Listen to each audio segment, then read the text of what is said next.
అందరికీ నమస్కారం. ఈరోజు కాపు బలిజ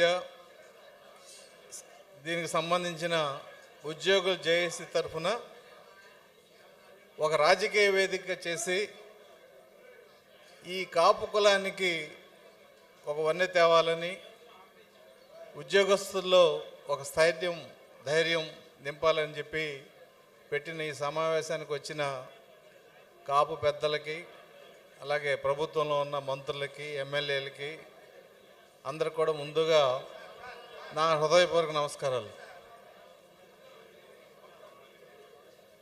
నేను ఎన్జిఓస్ ప్రెసిడెంట్గా అయిన తర్వాత కూడా నా కులం ఎవరు అడగల.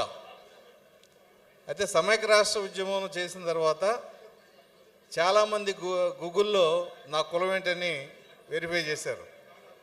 మా ఇంటి పేరు పర్చూరి కమ్మవారిలో ఉన్నారు, కాపుల్లో ఉన్నారు. కాబట్టి నేను కాపు కమ్మ తెలియక చాలామంది కన్ఫ్యూజ్ అయ్యారు. అంటే కులం అనేది మనలో ఎంత జీర్ణించుకుపోయిందంటే, ఒక సైకాలజిస్ట్ చెప్తాడు, ఏం చెప్పాడంటే 1969లో చంద్రుడి మీద మానవుడు కాలు మోపినప్పుడు వాళ్ళ పాతిన జెండా పక్కన ఏం రాశారంటే, so and so from the planet earth, అంటే భూగ్రహం నుంచి చంద్రగ్రహం వచ్చారని. అంటే అప్పుడు గ్రహాలే ఆధారం. వాళ్ళు అమెరికాలో లేదంటే ఇంకెక్కడో ఉన్నప్పుడు, అమెరికాలో ఉన్న ఏ దేశం వాడైనా సరే, సపోజ్ మన భారతదేశం వాడు వెళ్తే వీఆర్ ఇండియన్స్ అంటాం. అలాగే ఇండియాలో ఢిల్లీలో నువ్వు నార్త్ ఇండియన్ సౌత్ ఇండియన్ అడుగుతారు. కొంత సౌత్ ఇండియాలో మన రాష్ట్రంలో ఉంటే నువ్వు రాయలసీమ, ఉత్తరాంధ్ర, కోస్తాంధ్ర అని అడుగుతారు. పోనీ అది కూడా పోయి ఏదో కృష్ణా జిల్లా, గుంటూరు జిల్లాలో ఉంటే నీది ఏ ఊరుని అడుగుతారు. ఆ ఊళ్ళో కూడా ఉందామనుకుంటే నీది ఏ కులం అని అడుగుతారు. అంటే కులానికి ఉన్న బలం అటువంటిది. నేనైతే ఒక విషయం ధైర్యంగా చెప్పగలుగుతా, నేను ఉన్న స్థాయికి వెళ్ళాలనో లేకపోతే ఉన్న స్థాయి నాకు వస్తుందని ఇప్పుడు ఊహించలా. వచ్చిన దాంట్లో 50% కులం యొక్క ప్రాతినిధ్యం కూడా ఉంది. అందుకే ఈ కులంలో పుట్టినందుకు నేను గర్వపడుతున్నా. రెండోది, సమైక్య రాష్ట్ర ఉద్యమం జరుగుతున్నప్పుడు ఒక ఆయన మీడియా ఆయన అడిగాడు, సార్ మీరు నిజంగా చెప్పండి సార్, మీరు కాపులా కమ్మ అని. నేను కాపునయా అన్నా. అందుకే సార్ ఇంత ధైర్యం కూడా అవుతుంది, ధైర్యం చేయలేడని చెప్పి అన్నాడు.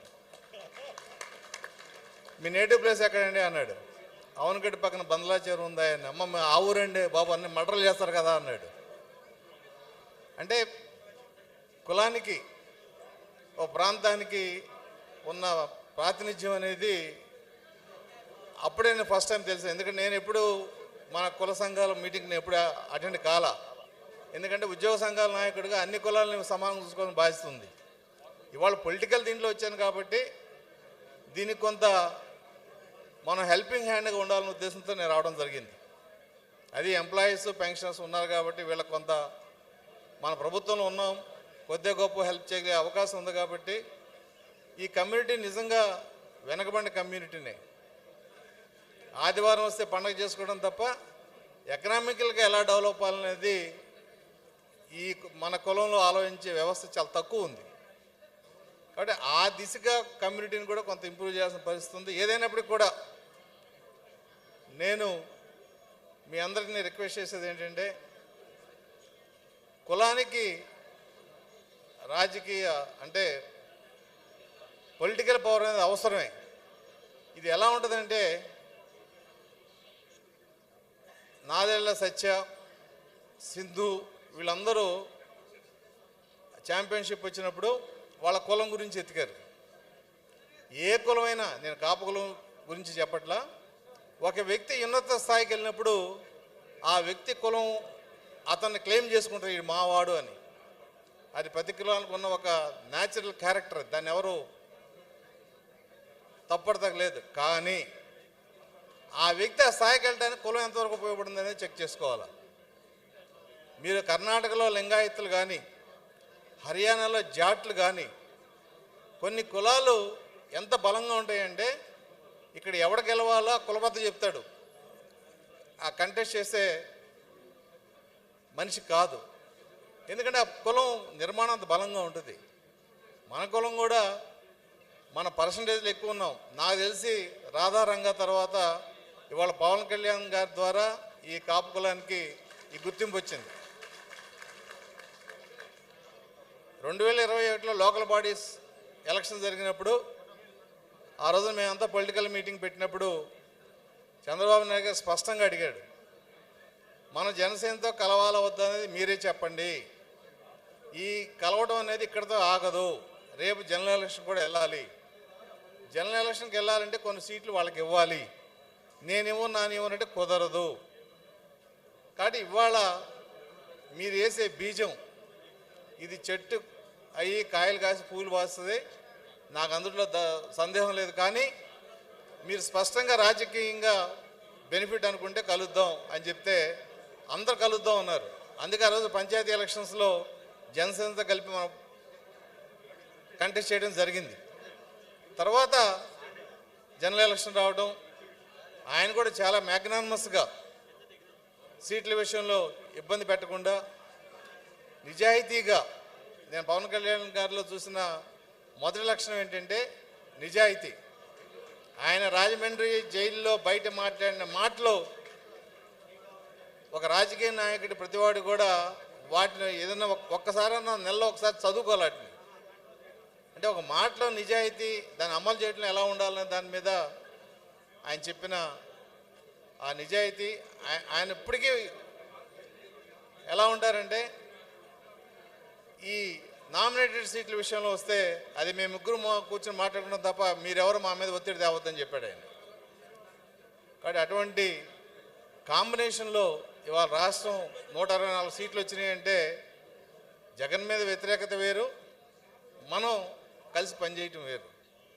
ఈ కాంబినేషన్ చిరకాలం ఉండాలని చెప్పి నేను మనస్ఫూర్తిగా కోరుకుంటున్నా. అసలు రాజకీయాల భవిష్యత్తు మనం చెప్పలేం. ఇక ఉద్యోగుల విషయాలు వస్తే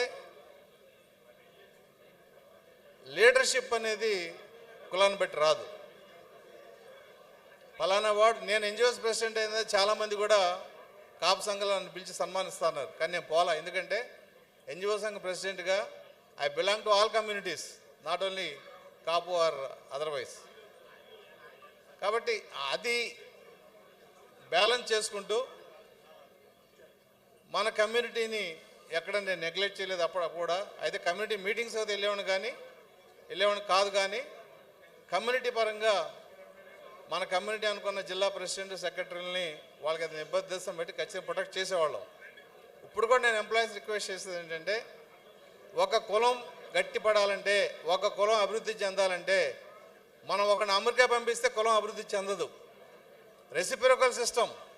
ఇవాళ కాపు కార్పొరేషన్ ద్వారా 10 లక్షలు ఇచ్చి అమెరికా పంపిస్తున్నామండి. కుర్రాడు ఎంఎస్ అయిపోద్ది, జాబ్ చేస్తూ ఉంటాడు. అతను కులానికి చేసింది ఏంటి? అతను అన్నం కూడా చదివించాడా?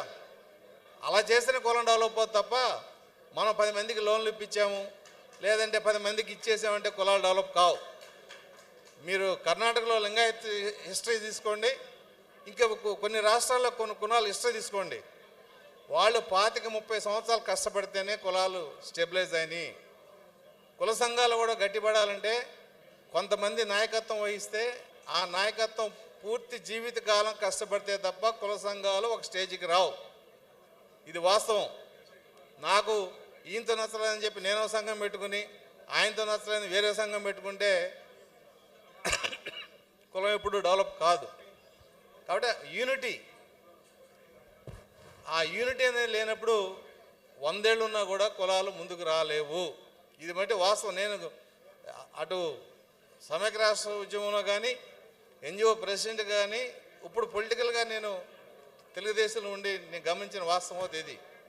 ఏ కులం అయితే యూనిటీగా ఉంటుందో, ఎందుకు ఎంఐఎం హైదరాబాద్లో 7 సీట్లు ఖచ్చితంగా ఎందుకు గెలుస్తుంది అంటే యూనిటీ. వాళ్ళు చిన్న కమ్యూనిటీ కాబట్టి వాళ్ళు బలంగా ఉన్నారు. కాబట్టి ఆ యూనిటీ అనేది కులాల్లో లేకపోతే కులాలు సామాజికంగా బలం ఉన్నా పొలిటికల్గా రాలేవు.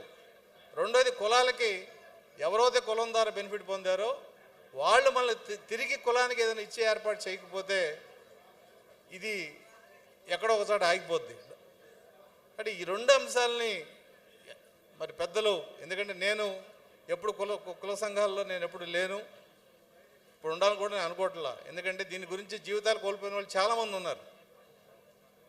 నేను ప్రత్యక్షంగా చాలామంది చూశాను.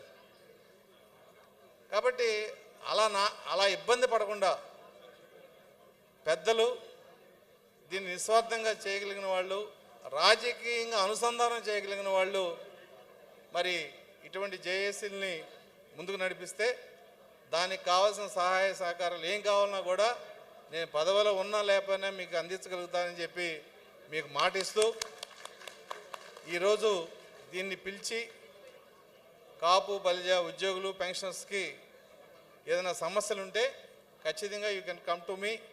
అలాగే కొన్ని ఉద్యోగ సంఘాలు ఉన్నాయి, అక్కడికి వెళ్ళండి.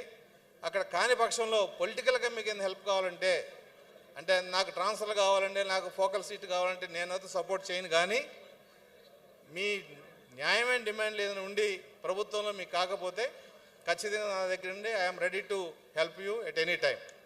ఈ అవకాశం ఇచ్చినందుకు మరొకసారి మీ అందరికీ ధన్యవాదాలు తెలుపుతూ సెలవు తీసుకుంటున్నాను. Thank you.